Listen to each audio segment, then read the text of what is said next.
মির্চি নিবেদন Friday classics. বইটির সত্ত্ব আনন্দ পাবলিশার্স প্রাইভেট লিমিটেড কর্তৃক সংরক্ষিত। শুনেন, এইটা কি 33 নম্বরের বাড়ি? তুমি চিন্তা করো না, আমি যেমন করে পারি তোমাকে একটা ঝি ঠিক জুটিয়ে দেব। অসীমারা পুরনো মনিব, তাদের কাজই তো আগে করা ভালো, কি তাই না? এমন তো নয় যে তুমি মমতার সারা দিন রাতের বাঁধা ঝি। না না বৌদিদি, আর এমন হবে না, আজকেই একটু দেরি হইয়া গেল। বড় ভাবনা ছিল তোরে নিয়া, এইবার বাঁচবি।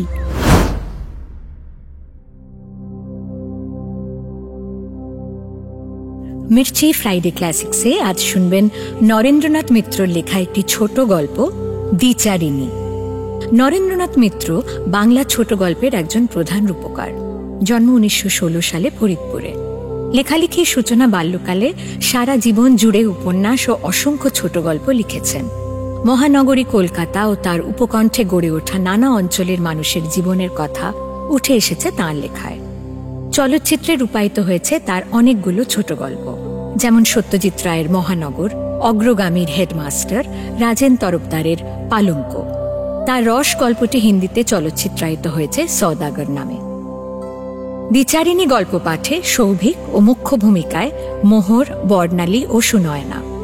অন্যান্য চরিত্রে ইন্দ্রাণী, ইভানা ও মির্চি টিম। অডিও নাট্যরূপ হিন্দোল সরকার। শুরু হচ্ছে দ্বিচারিণী।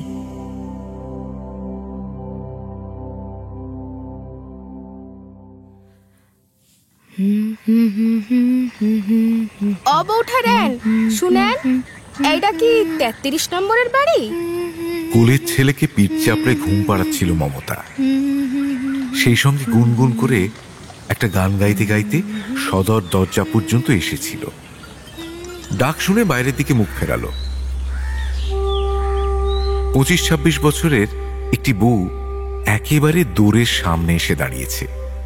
পরনে নীল পেড়ে খাটো শাড়ি, আঁচলে মাথার সবটুকু ঢাকেনি, সিঁথিতে মোটা সিঁদুরের দাগ, কপালে ছোট্ট একটা টিপ, দুহাতে দুগাছা মোটা মোটা শাখা আর কাঁচের চুড়ি।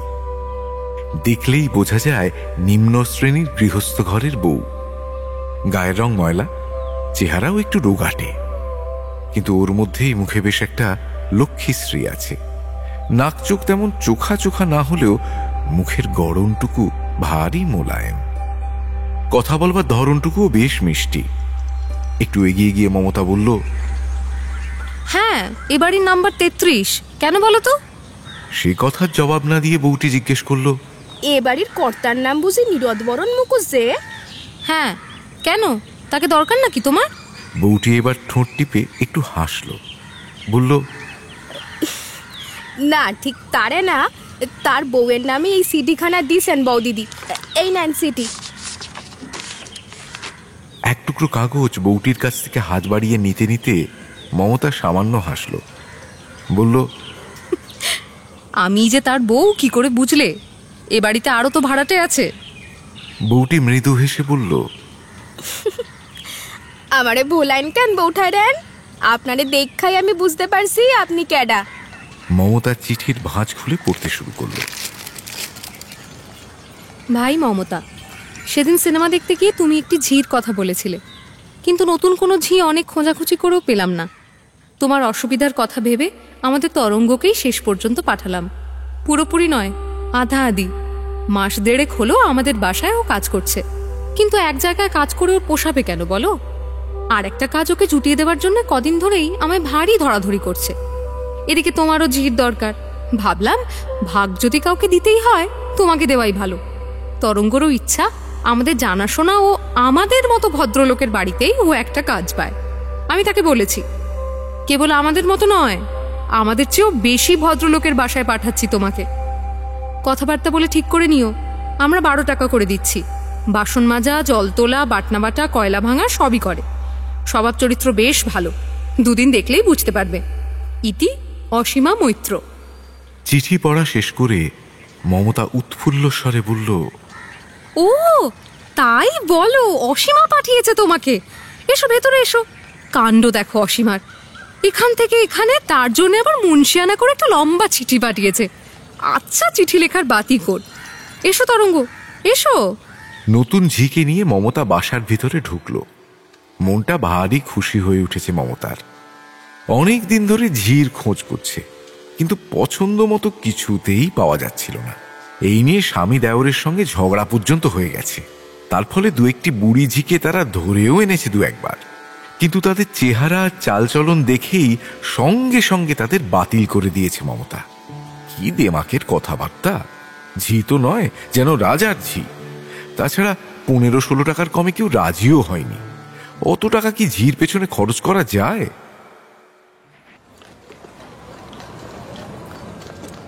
সেদিন রূপশ্রী সিনেমায় বন্ধু অসীমার সঙ্গে দেখা। তার কাছে নিজের কষ্টের কথা বলছিল মমতা।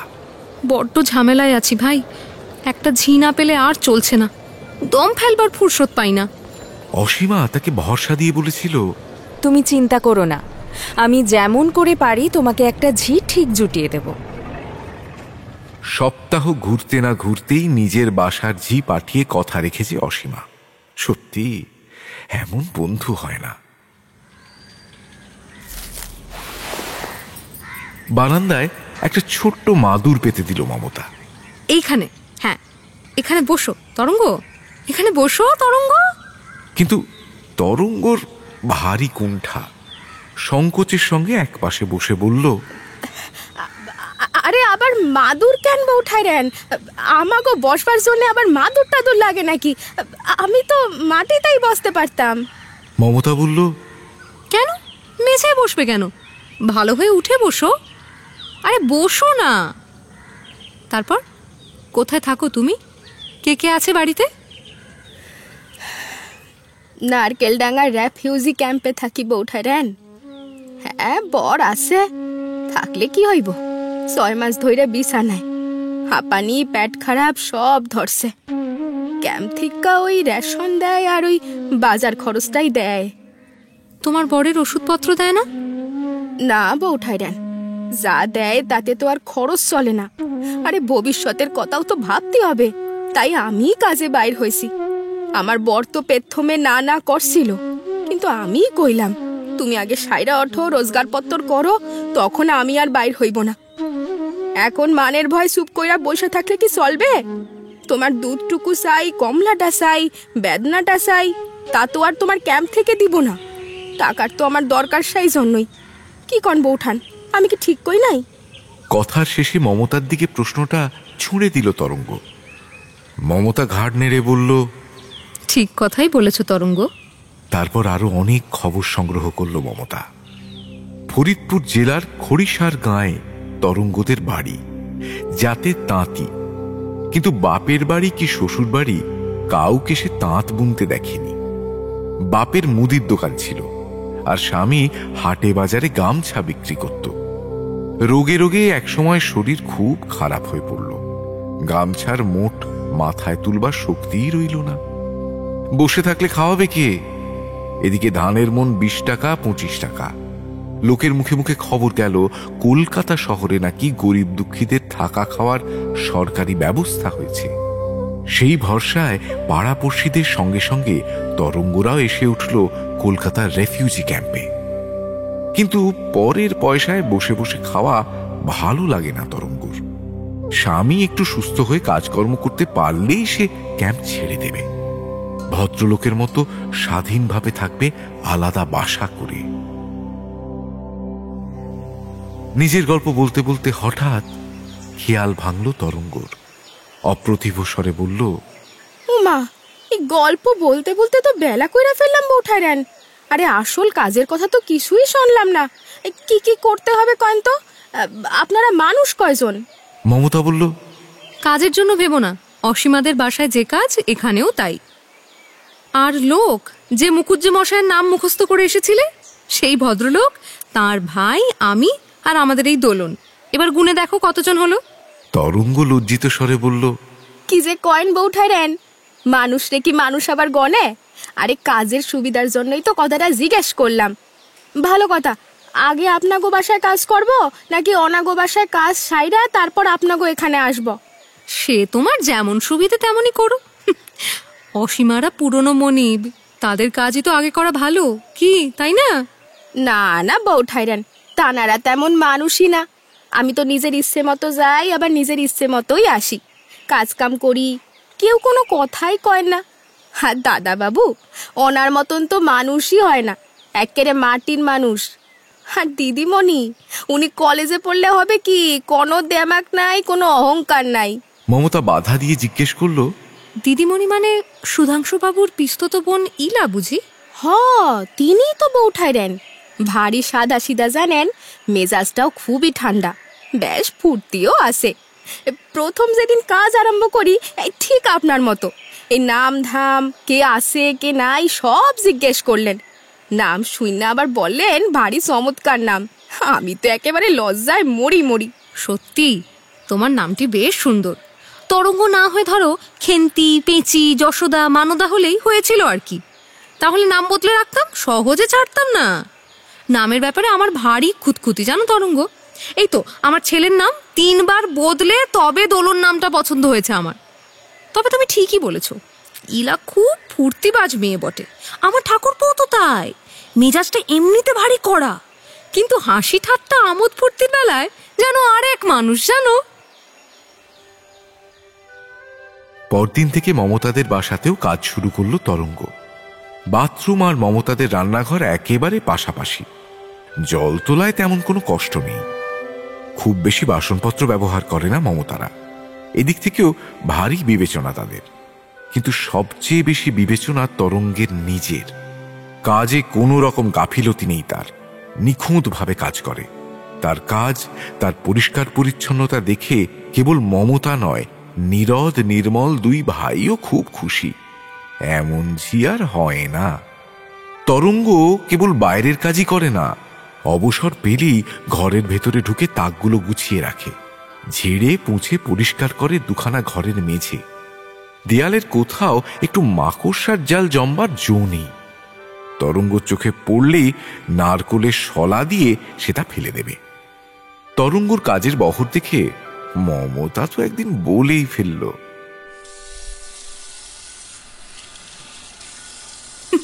দূর থেকে দেখলে তোমাকেই কিন্তু ঘরের বউ বলে মনে হয়, যেন নিজের ঘরই সাজাচ্ছ গোছাচ্ছ, বুঝলে? তরঙ্গ লজ্জিত হয়ে জবাব দিল, কি যে কয়েন বউ ঠাইরেন, কাজেরে ডরাইলে পরের কাজ ভাবলে কি আর কাজ কইরা সুখ পাওয়া যায়? সব কাজই নিজের মনে কইরাই করতে হয়, তাহলে আর কোনো কষ্টই থাকে না বউ ঠাইরেন। নির্মল পাশের ঘর থেকে বলে উঠল, শোনো বৌদি, শুনে শেখো। বছর 6-7 হলো বিয়ে হয়েছে তোমার, এতদিনও শ্বশুর বাড়িকে নিজের বাড়ি বলে ভাবতে শিখলে না। অফিস বাড়ির মতো দায় সারা কাজ করো। আর তরঙ্গ 2 দিনেই কেমন দেখো। আচ্ছা আচ্ছা বেশ, কলেজে পড়া পাশ করা বউ এসে কেমন কাজকর্ম করে দেখবো তখন। তরঙ্গ ফিস ফিস করে বলল, ও বাসার ইলা দিদিমণির লগে আমাকে ছোট দাদা বাবুরে কিন্তু চমৎকার মানায়। কলেজে পড়লে হবে কি, কোনো দেমাক ট্যামাক কিছু নাই তার। আমার কাছে কেন, যাও ওই ছোট দাদা বাবুর কাছে গিয়ে বলে এসো কথাটা। পুরো দমে 2 বাড়িতে কাজ শুরু করলো তরঙ্গ। সপ্তাহখানেক বাদে অসীমা একদিন জিজ্ঞেস করল, ও তরঙ্গ, নতুন মনিব বাড়ির কাজকর্ম কেমন লাগছে? কেমন লোক তারা, বললে না তো? লজিকের পাতা উল্টাতে উল্টাতে অসীমার ননদ ইলা জবাব দিল, না বলে না আবার। আমাদের তরঙ্গ ও বাসার প্রশংসায় দিন রাত একেবারে পঞ্চমুখ বৌদি। মিশা তো কই না বউ দিদি, ও বাসার বউ ঠাইরেন কিন্তু সত্যি ভারী চমৎকার মানুষ, একেবারে আপনজনের মতো ব্যবহার। আর দাদা বাবুরা তো খুবই ভালো। এই তো ছোট বাবু সেদিন চা পর্যন্ত খাইলেন আমার হাতে, বললেন আমি জাত বিচারও সব মানি না তরঙ্গ, চা কেন তোমার হাতে আমি ভাতও খাইতে পারি। বাড়ি পূর্তিবাজ মানুষ, ঠিক একেবারে আমাগো দিদিমণির মতো। চমৎকার মানায় কিন্তু 2 জনেরে। মুখ লাল করে ইলা উঠে গিয়ে লজিক নিয়ে বসল। অসীমা হাসতে লাগলো মুচকি মুচকি।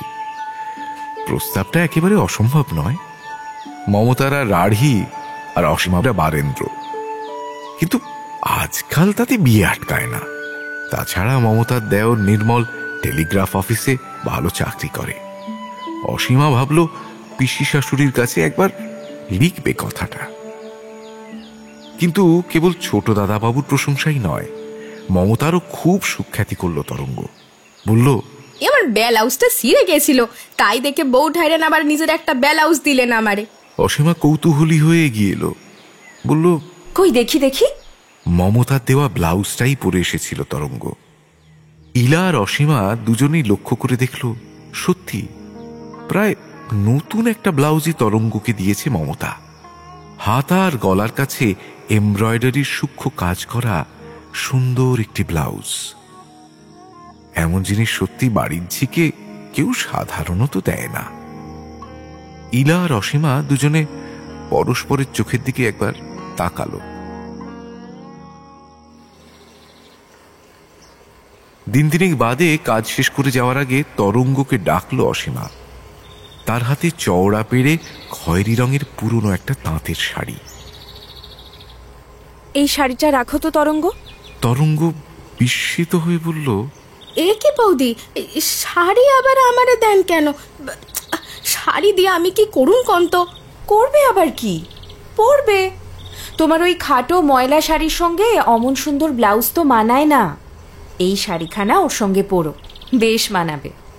শাড়ি দেখে একটু লোভ যে তরঙ্গর হলো না তা নয়, কিন্তু ভারী কুণ্ঠিত ভঙ্গিতে বলল, না বৌদিদি, আসলে এরম শাড়ি পরবার মানুষ নাকি আমরা? নাও বলছি। অমন ফ্যাশনওয়ালা ব্লাউজ পরতে পারলে আর শাড়ি পরতে পারবে না? না নিলে কিন্তু আমি ভারী অসন্তুষ্ট হব তরঙ্গ। দেন তাইলে।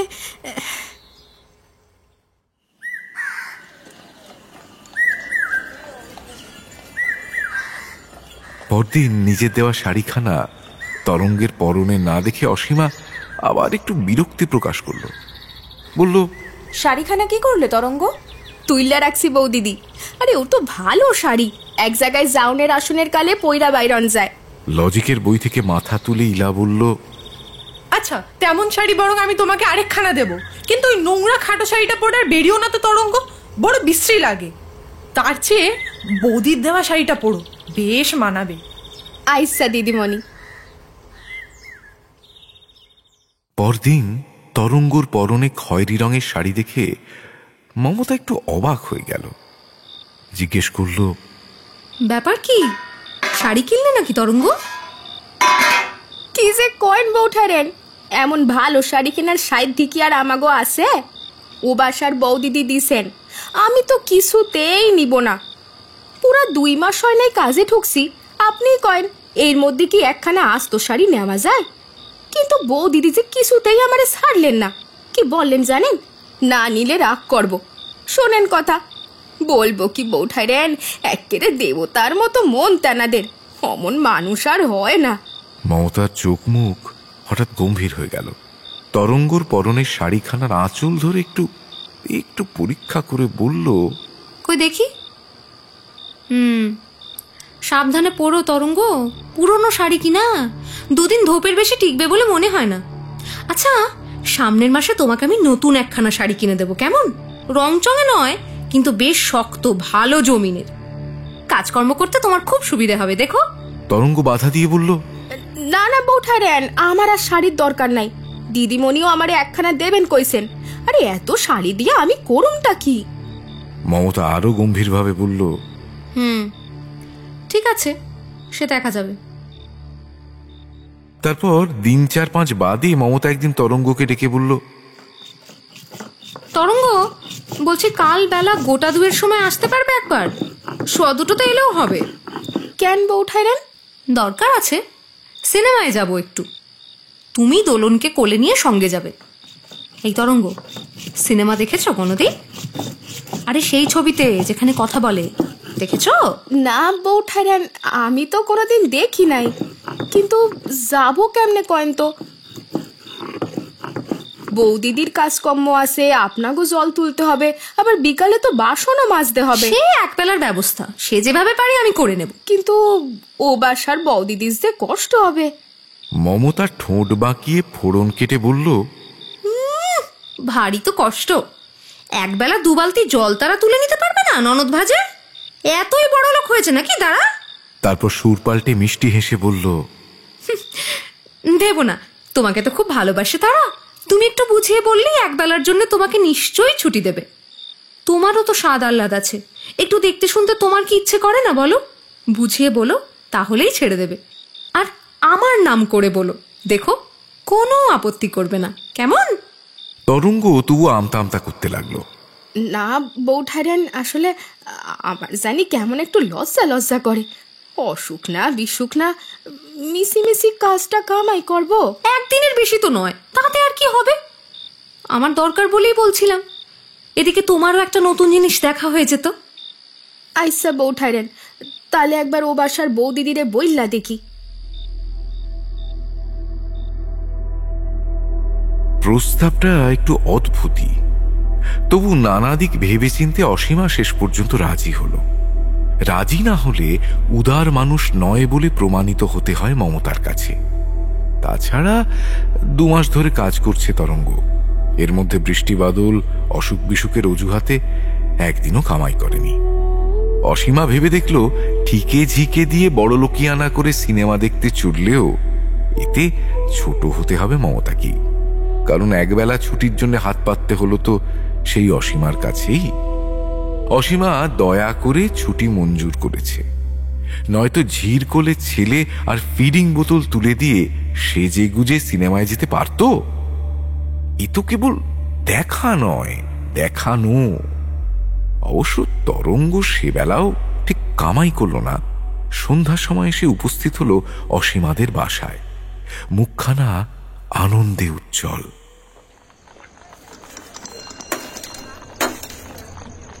অসীমা কয়লা ভাঙতে আরম্ভ করেছিল। তরঙ্গ তার হাত থেকে কাজ কেড়ে নিয়ে বলল, ও কি বৌ দিদি, আপনি আবার কয়লা ভাঙা ধরলেন কেন? দেন দেন দেন, আমারে দেন।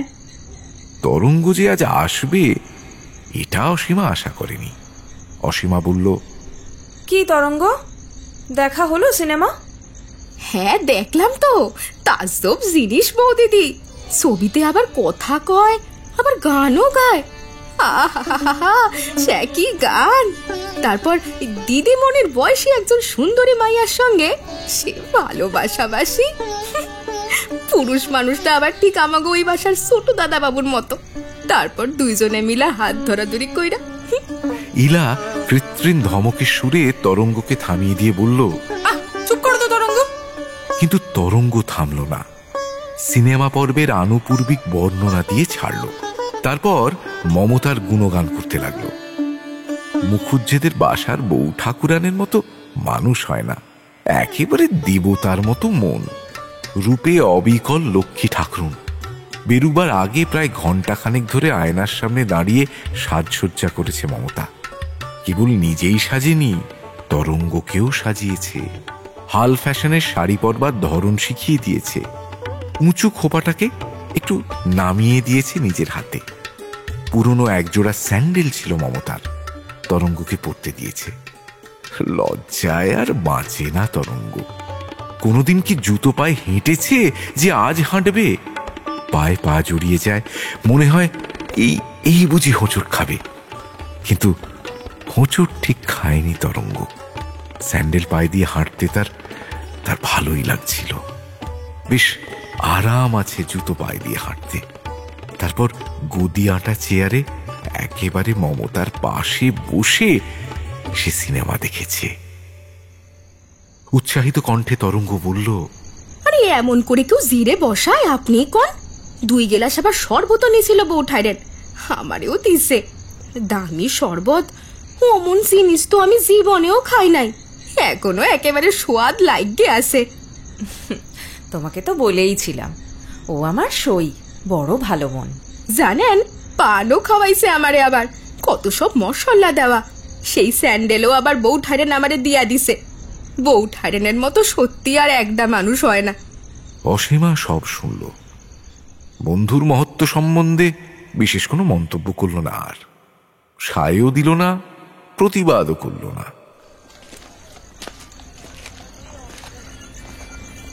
কাজ সেরে সন্ধ্যার পর ক্যাম্পে ফিরে যাওয়ার সময় মানদা আর খ্যান্তমণির সঙ্গে দেখা হলো তরঙ্গ। তারাও ঝিগিরি করে। অসীমাদের বাসার কাজ মানদাই তাকে দিয়েছিল।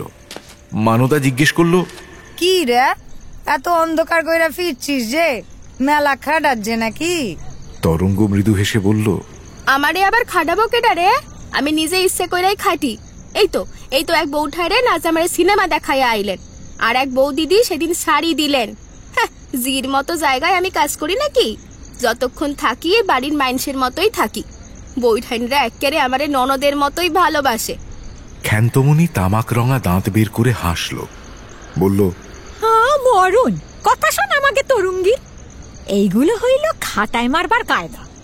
এহনো আপন বুঝে চলতে শেখ, ফাঁকি দিতা শেখ, নইলে খাইতে খাইতে মুখে রক্ত উঠে মরবি আবাগি। এসব কথা ক্ষান্তরা আগেও তরঙ্গকে অনেকবার বলেছে, কিন্তু তরঙ্গ মোটেই কানে তোলেনি। এরা যা বলে বলুক, তরঙ্গ তাদের মতো ওই পেশাদার ঝি নয়। সে গৃহস্থ ঘরের বউ, অভাবে পড়ে ভদ্র গৃহস্থ বাড়িতে কাজ নিয়েছে। তারাও কেউ তাকে ঝিয়ের মতো দেখে না, বাড়ির লোকের মতোই আদর যত্ন করে। দুই বাড়িতেই তরঙ্গর খাতির। এমন সমাদর সম্মান কোনো ঝি কোনো বাড়িতেই পায় না।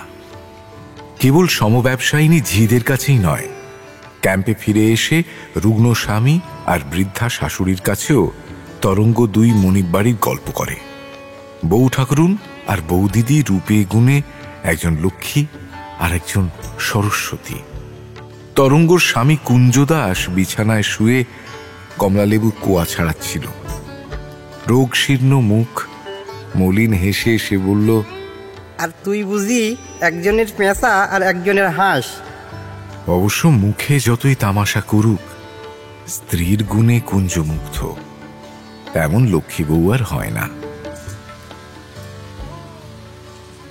দু জায়গায় কাজ করে দুই মনিবের মন রক্ষা করে তরঙ্গ তাকে রুটি, মাখন, বেদানা, কমলালেবু এসব এনে খাওয়ায়। এদিকে সুখ্যাতিও পায় দুই মনিবের বাসায়। ক্যাম্পের আরো তো কত বৌঝি তো বাবুদের বাসায় বাসায় ঝিগিরি করে। কতজনের নামে কত অভিযোগ, কত খিচখিচ। কেউ কাজে গাফিলতি করে, কারোর হাত টানের দোষ আছে। বাসার সমস্ত ছেলেদের সঙ্গে কেউ বা ফষ্টি নষ্টি করবার দোষে ধমক খায়। কত কিচ্ছা, কত কেলেঙ্কারি। শুয়ে থাকলেও সবই কানে যায় কুঞ্জদাসের। কিন্তু তার স্ত্রী তরঙ্গবালার নামে কেউ কোনোদিন কোনো নালিশ করতে আসেনি। কোনো বাড়ির বুড়ো কর্তা কি কোনো ছোকরাবাবু অকারণে কিংবা তুচ্ছ কোনো কাজের অছিলায় খোঁজ নিতে আসেনি তরঙ্গর।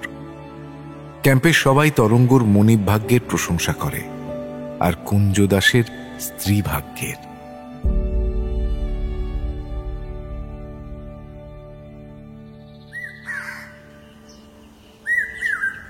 সিনেমা দেখে আসার পরদিন যত সকালে সাধারণত ওঠে, তার চেয়েও বেশি ভোরে উঠে হরমোহন ঘোষ লেনে অসীমাদের বাসায় কাজ করতে এলো তরঙ্গ। জল তুলল, বাসন মাজল, ঘর ঝাঁট দিয়ে উনুন ধরিয়ে দিল।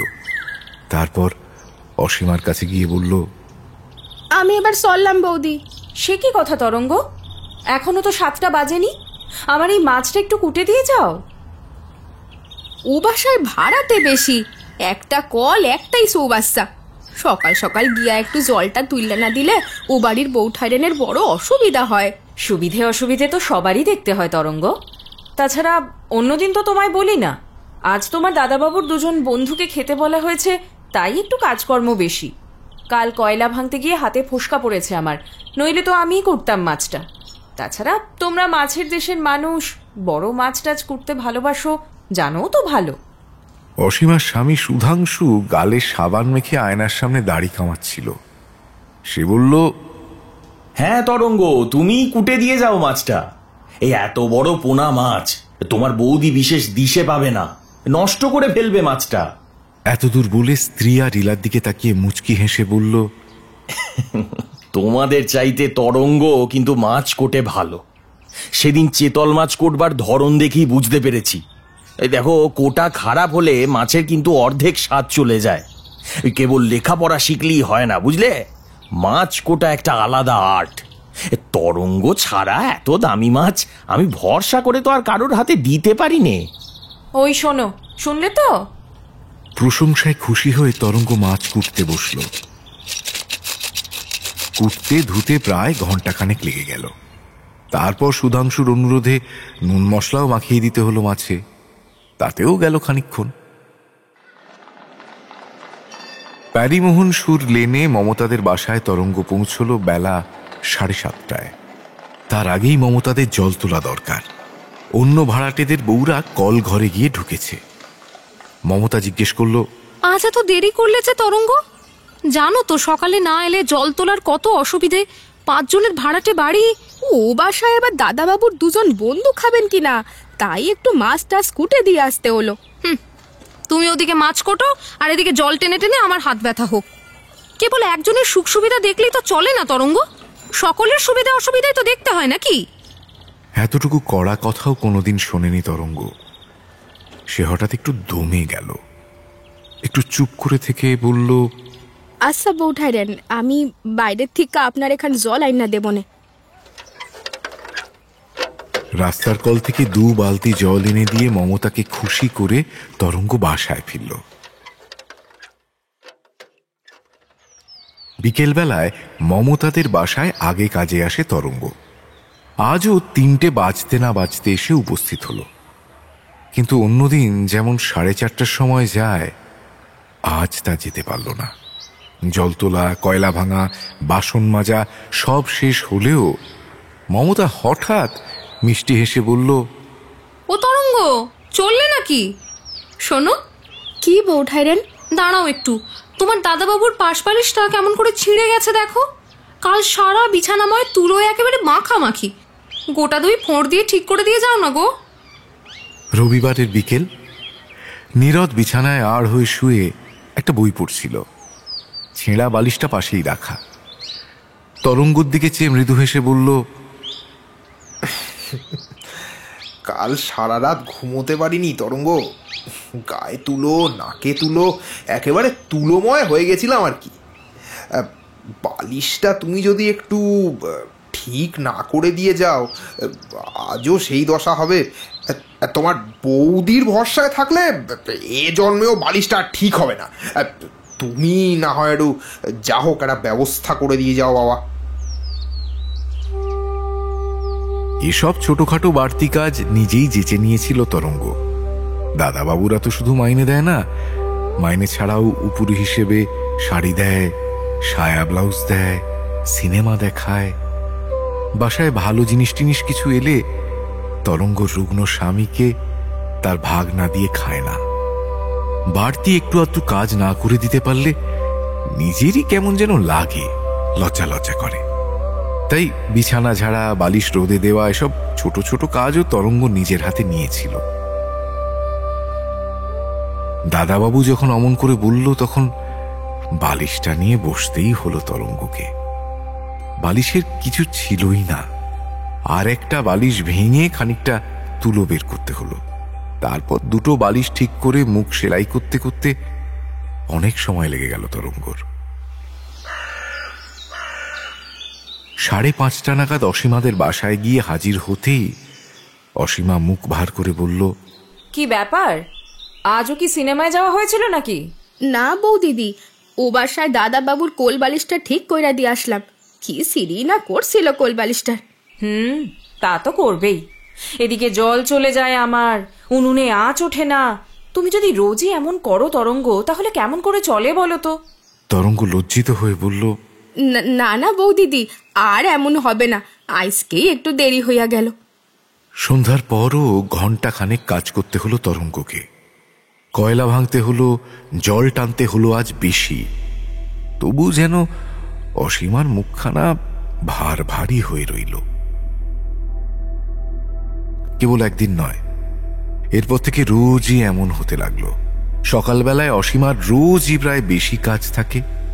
প্যারিমোহন সুর লেনে পৌঁছতে রোজই দেরি হয়ে যায় তরঙ্গর। জল তোলা নিয়ে সেই হাঙ্গামা আর ঝগড়াঝাঁটি লাগে। মমতা মাঝে মাঝে রাগ করে বলে, টাকা তো তুমি আমাদের থেকেও নাও তরঙ্গ। এমন তো নয় বিনি পয়সায় কাজ করো আমাদের, নাকি আমাদের টাকাগুলো অচল? কি হলো বলো? বিকেলের দিকে ও বেলায় আবার হরমোহন ঘোষ লেনে পৌঁছতেই রোজই প্রায় সন্ধ্যা হয়ে আসে তরঙ্গর। মমতার নানা রকম কাজ থাকে তখন। সহজে তরঙ্গ ছুটি পায় না। তরঙ্গর হাতে ছাড়া মমতার ছেলে দোলন শান্তভাবে দুধ খায় না। তরঙ্গর হাতে চুল বাঁধা মমতার স্বামী ভারী পছন্দ করে। তরঙ্গ ব্যস্ততা দেখালে মমতা বলে, এসেই যদি এমন যাই যাই করো তাহলে কি আর চলে তরঙ্গ? আমি তো ঘড়ি ধরে দেখি এ বাসায় তুমি কতক্ষণ কাজ করো। এক বিকেলে তরঙ্গ ঠিক এই ধরনের কথারই প্রতিধ্বনি শুনল অসীমার মুখে। মুখ বাহার করে অসীমা বলল, ঘড়ির দিকে চেয়ে দেখো দেখি তরঙ্গ, কটা বাজে? মাস গেলে মাইনে আমরাও তোমাকে দিই, বরং ও বাসায় যেখানে 7-8 তারিখের আগে মাইনে পাও না, এ বাসায় সেখানে 2রা তারিখেই তোমার সব পাওনা চুকিয়ে দিই। সে কথাও তো একটু বিবেচনা করতে হয়। এমন এক চোখামি করলে কি করে চলে বলো তো? ঝি আমিও রেখেছি, মমতাও রেখেছে, দুজনেরই ঠিকে ঝি তুমি। এমন তো নয় যে তুমি মমতার সারা দিন রাতের বাঁধা ঝি। এমন করলে আমি পারবো কি করে বলো? ঝি কথাটি এর আগে অসীমার মুখে কোনো দিন শুনেনি তরঙ্গ। সারা চোখ মুখ লাল হয়ে উঠল, কানের মধ্যে যেন ঝি ঝি করতে লাগলো তরঙ্গর। একটু চুপ করে থেকে তরঙ্গ বলল, না বৌদিদি, বৌঠারেন আমারে একেবারেই জিয়ের মতো দেখেন না। অসীমা বিকৃত মুখে বলল, তা কেন? একেবারে গুরু ঠাকুরনের মতো দেখেন তোমাকে। বেশ তো, এতই যদি ভালো তারা, সেখানকার গুরু ঠাকুরনগিরি করলেই তো পারো। নিষেধ করেছে কে? ভাত ছড়ালে না আজকাল কাকের অভাব হয় না। মমতাও যে ঠিক আগের চোখে দেখে তা নয়। তারও মধুর ব্যবহার, কথা বলবার মিষ্টি ধরনটুকু একেবারে বদলে গেছে।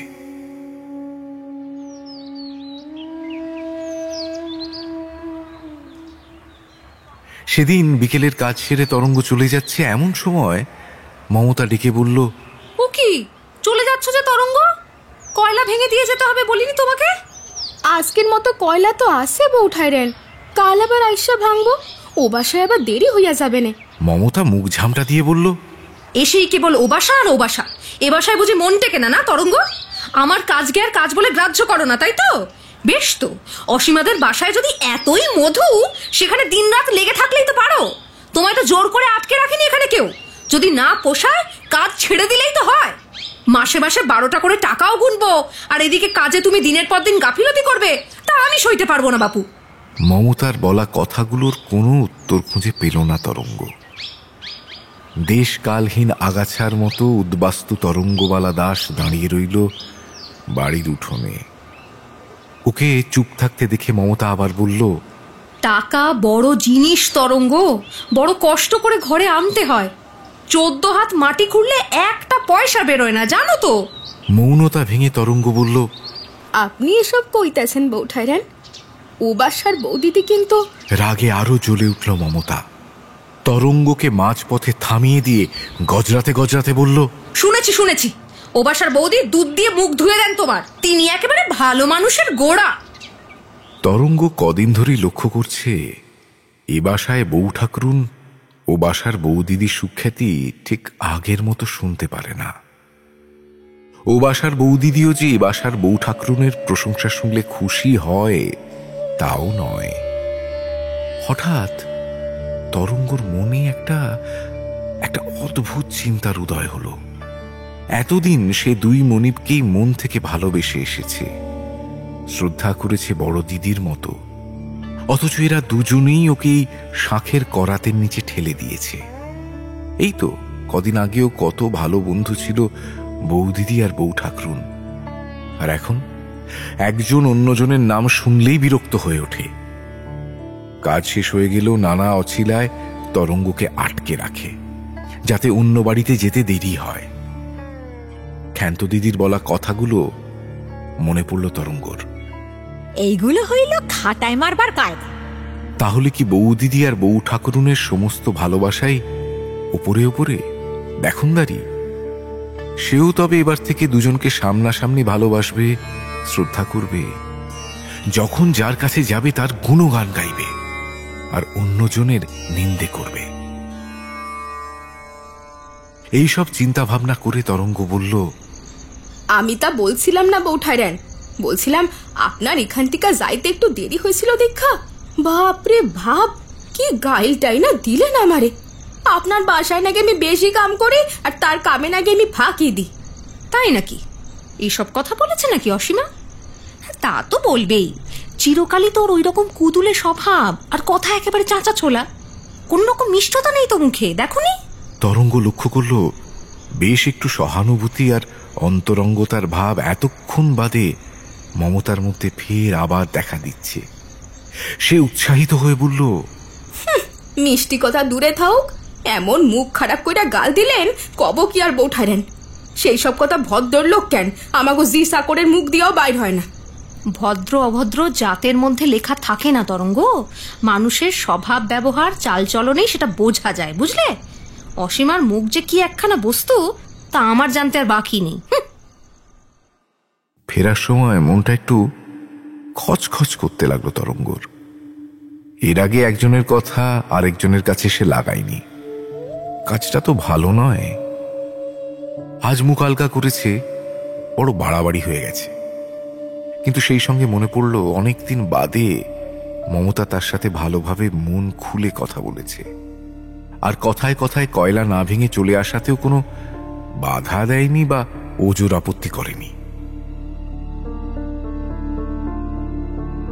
সামান্য দেরি হওয়ার জন্য অসীমা যখন আজও তাকে বকুনি দিল, খোঁটা দিল কাজ ফাঁকি দেওয়ার, তখন মন আর ভালোবাসা পাওয়ার নতুন অস্ত্রটি এখানেও প্রয়োগ করল তরঙ্গ। মুখ কালো করে সে বলল, কি আর করুম কন বৌদিদি, কাম তো হইয়া গেলেও নানান সলসুতায় ওই বাসার বউঠারেন আমারে আটকায়া রাখছে। ইচ্ছে কইরা কইরা আমারে দেরি করায় দেন জানেন। তা তো দেবেই, আমি তাকে নিজের সেধে ঝি জোগাড় করে দিয়েছি, তার শোধ নেবে না? মানুষের উপকার করতে নেই জানো তো তরঙ্গ। অনেক মেয়ে দেখেছি, কিন্তু মমতার মতন এরকম হিংসুটে মেয়ে আমি আর দুটো দেখিনি। জিলিপির প্যাচ ওর মনের মধ্যে। আর যা মুখ বৌদিদি, কি যে কব আপনারে। কাম তো আমি আপনার বাসায় করি, আরে দোস্তি রুটি হইলে আপনিও তো আমারে ধমক টমক দেন। বাপরে বাপ, এই যা মুখ, বাবারে, এমন মুখ খারাপ করতে আমি তো পারি না বৌদিদি। মুখ তো মমতার চিরকালই খারাপ। অসীমার সমর্থন পেয়ে তরঙ্গ সাহস বেড়ে গেল। চারপাশটা ভালো করে দেখে নিল একবার, তারপর গোপন কোনো কথা বলার মতো ফিস ফিস করে বলল, কেবল কি আমারে নাকি, আপনারেও জড়াইয়া জড়াইয়া বৌদিদি। জাকিয়া, ও কথায় আমার আর কি দরকার? এই না না, কানে যখন একবার গেলই তাহলে সবটা শুনি। চিনে রাখা ভালো মানুষকে। কি কি বলেছে মমতা আমার বিরুদ্ধে সব খুলে বলো তো তরঙ্গ। ভেবো না, কোনো ভয় নেই তোমার। এর একটা কথাও এক কান থেকে আরেক কানে যাবে না। এখন এসব বলতে বসলে আমি হলুদ খান বাড়বো কখন? থাকো সব, ওইটুকু হলুদ আমি নিজেই বেটে নেব। তক্তপোষের তলা থেকে পানের বাটাটি বের করল অসীমা। গোপন কথা শোনার আগ্রহে তার চোখ জ্বলন্ত উনুনের মতো ফুটছে। আদুরে গলায় তরঙ্গকে বলল, বসো আমার কাছে, এই নাও পান খাও। অনেকদিন এমন আদর করে এমন অন্তরঙ্গ সুরে তরঙ্গকে ডাকেনি অসীমা। তরঙ্গ কি সে ডাকে সাড়া না দিয়ে পারে? তারপর ধাপের পর ধাপ এগিয়ে চলল তরঙ্গ। উপায়টা ভারী চমৎকার। একজনের নিন্দা দিয়ে আরেকজনকে যে বন্দনা করা যায়, সহানুভূতি সহৃদয়তা আকর্ষণ করা যায়, পৌঁছানো যায় মনের কাছাকাছি, দিনের পর দিন তা আবিষ্কার করে তরঙ্গ আনন্দিত হতে লাগল। মাইনে ছাড়া বাড়তি উপহার ইদানিং একেবারেই বন্ধ হয়ে গিয়েছিল, আবার শুরু হলো। অসীমা পান খাওয়ায়, মমতা জর্দার কৌটো এগিয়ে দেয়। তরঙ্গর অসুস্থ স্বামীর জন্য অসীমা একদিন ফজলি আমের আধখানা কেটে দিল। বাজারে নতুন ওঠা টাকায় 3টে করে কেনা ফজলি, আর জলপাইগুড়ির বাপের বাড়ি থেকে পাঠানো 4টে আনারস থেকে পুরো একটা আনারসই তরঙ্গকে দিয়ে দিল মমতা। কুঞ্জদাস খেয়ে ভারী খুশি। কেবল নিজেই খেল না, 2-4 খণ্ড স্ত্রীর মুখেও পুরে দিল। ভারী মিষ্টি আনারস, এমন জিনিস কলকাতায় মেলে না। সুতরাং আরো স্বাদু, আরো মুখরোচক জিনিস মমতাকে দেওয়ার জন্য মুখ চুলবুল করতে লাগলো তরঙ্গর।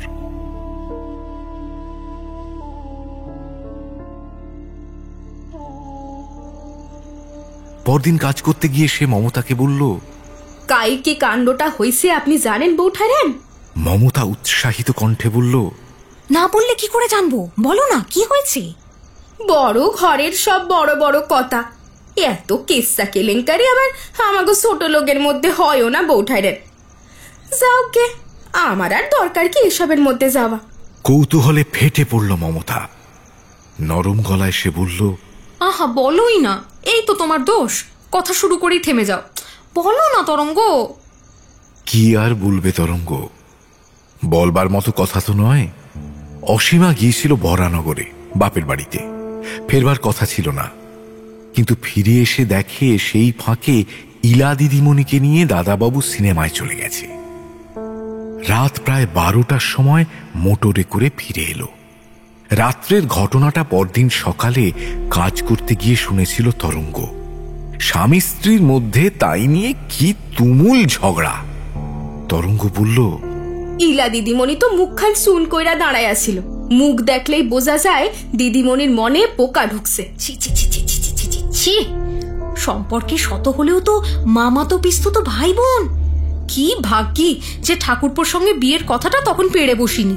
পাশের ঘরে নির্মল কবিতা লিখছিল মাসিক কাগজের জন্য। সমস্ত লেখাটা কেটে দিয়ে কলম কামড়াতে লাগলো।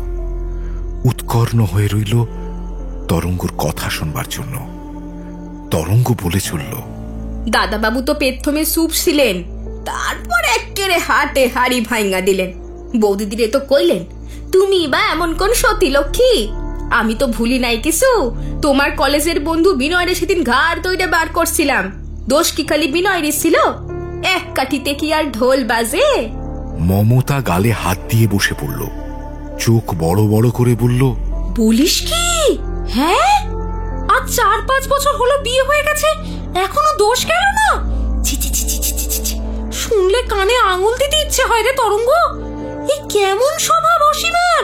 পরম অনুকম্পায় তরঙ্গ হাসল, তাচ্ছিল্যে সুরে বলল, আরে ফাঁক পাইলেই তো ওই বিনয় বাবু এখনো আসেন, তারপর ঘরের মধ্যে সব গুসগুস ফিসফিস। ওসব দোষ এখনো গেল না অসীমার? ছি ছি ছি ছি ছি ছি ছি ছি।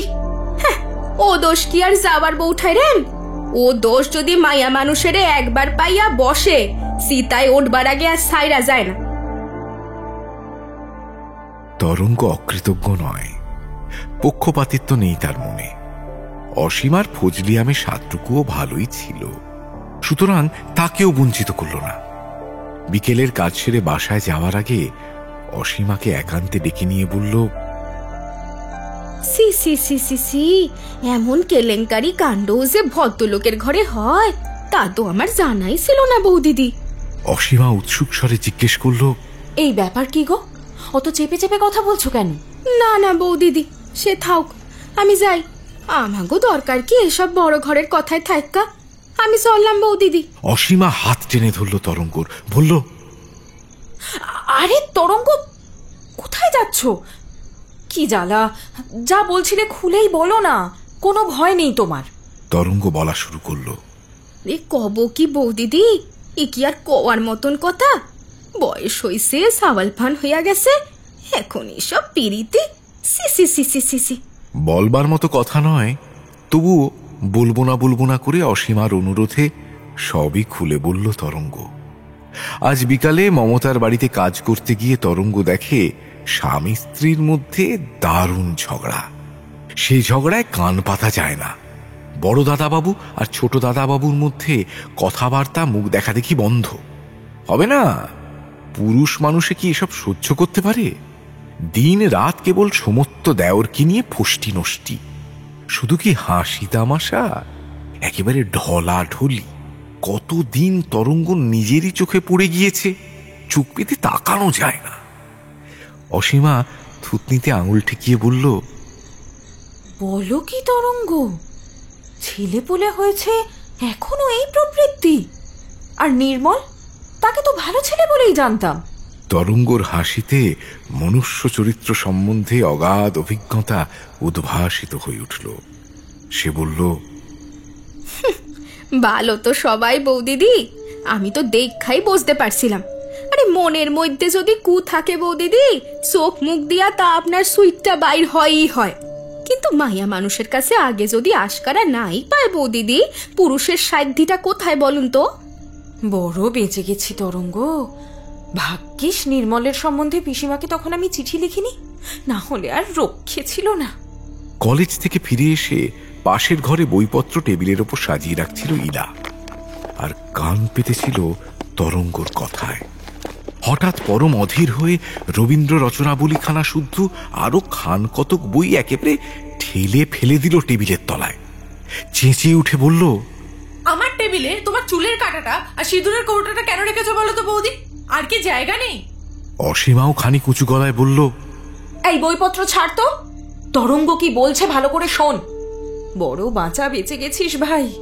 তরঙ্গ যাওয়ার সময় কাঁঠালের এক টুকরো ইঁচড় অসীমা তার হাতে তুলে দিল, বলল, এই নাও তরঙ্গ, এটা ঘরে গিয়ে রেঁধে খেও, তুমি আমাকে যা রক্ষা করলে। দিন দুই পরে বিকেলের কাজ সেরে বেরোচ্ছিল তরঙ্গ। অসীমা তাকে ডেকে বলল, কাল কিন্তু একটু সকাল সকাল এসো তরঙ্গ, আমার বাবা মাকে খেতে বলেছি, অনেক কাজ বাড়িতে। যথারীতি খবরটা মমতার কানে পৌঁছে দিল তরঙ্গ। সবটা শুনে মমতা প্রায় সঙ্গে সঙ্গে বলল, খবরদার, আমার এখানে আসতে দেরি করো না। মামা আর মামিমাকে অনেক দিন ধরেই বলবো বলবো ভাবছি, আজই বলে পাঠাবো। কাল রবিবার, কালই সুবিধে, আগে আসবে আমার এখানে কিন্তু। তরঙ্গ ঘাড় নেড়ে সায় দিয়ে বলল, আইসা বৌঠাইরেন, ঠিক আছে।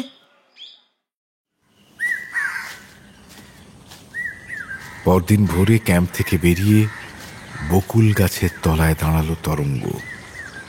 ভাবতে লাগলো কোন বাসায় আগে যাওয়া যায়। যেখানে যাবে সেখানেই আটকা পড়বে।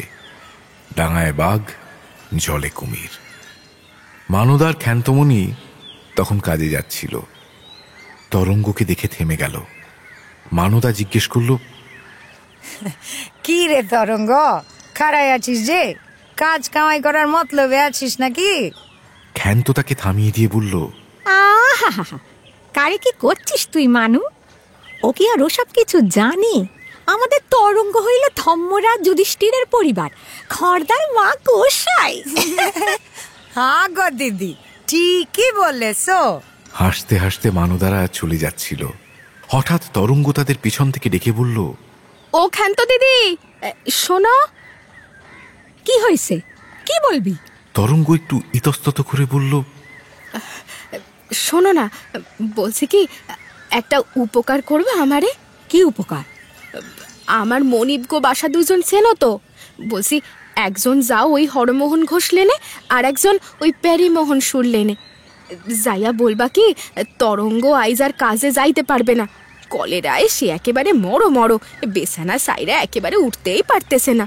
দিদিরা আমার কাজখানা একটু উদ্ধার কইরা দাও না গো, তোমাকে পান্তা মুখ খাওয়ামু। তরঙ্গর আবদার শুনে পান্তামাক খাওয়াবার আগেই মানদার ক্ষান্ত উল্লসিত হয়ে উঠল। মানদা বলল, বলিস কি রে তরুঙ্গি, এতদিনে সুবুদ্ধি হইল তোর?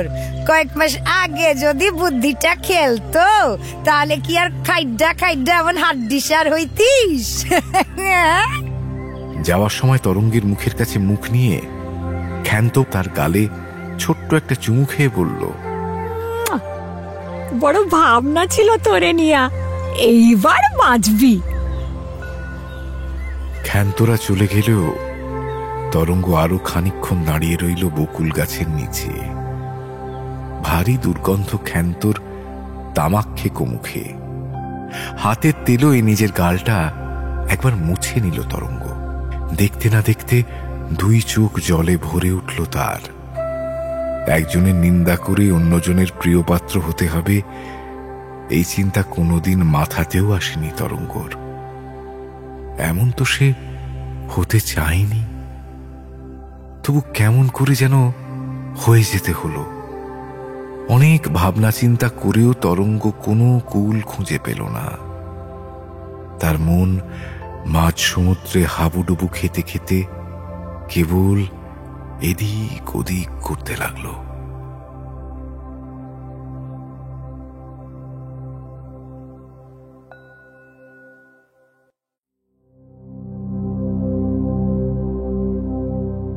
মির্চি ফ্রাইডে ক্লাসিক্সে আজ শুনলেন নরেন্দ্রনাথ মিত্রর লেখা দ্বিচারিণী। ধ্বনি পরিকল্পনা ও আবহ সঙ্গীতে অভিজ্ঞান, প্রচার অলঙ্করণ জয়েন দ্য ডটস, শব্দগ্রহণ ও পরিচালনায় অরুণিমা দে, সমগ্র পরিকল্পনায় ইন্দ্রাণী।